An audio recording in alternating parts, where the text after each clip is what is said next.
Nagpaseksihan sa pagrampa ang 40 kandidata ng Binibining Pilipinas 2014, suot ang kanilang swimsuit. Lutang naman ang ganda ng ilang candidates tulad ng isang OFW at isang magsasaka. Nagpapatrol si Mario Dumawal.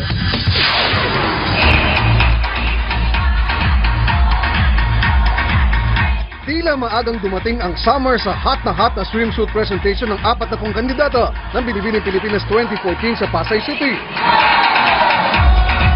Kumpara sa mga nakaraang batch ng pageant kung saan angat ang slim beauties tulad ni Venus Ra, Shamsi Supsup at Ariela Arida, kapansing-pansing mas malaman ang mga figura ng contestants ngayon.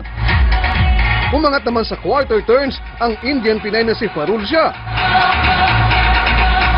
si Chris Johnson mula Cebu, ang OFW mula Mindoro na si Dayan Arevalo, si Joy Gangan, isang magsasaka sa Isabela, ang atinistang si Mary Ann Guidotti, ang Arabian Pinay na si MJ Lastimoso, ang Binibining Pilipinas 2013 first runner-up na si Pia Wurtzbach, at ang Bicolanang si Yvette Santiago. Ngayon pa lang marami ng favorites dito sa media presentation ng Binibining Pilipinas 2014.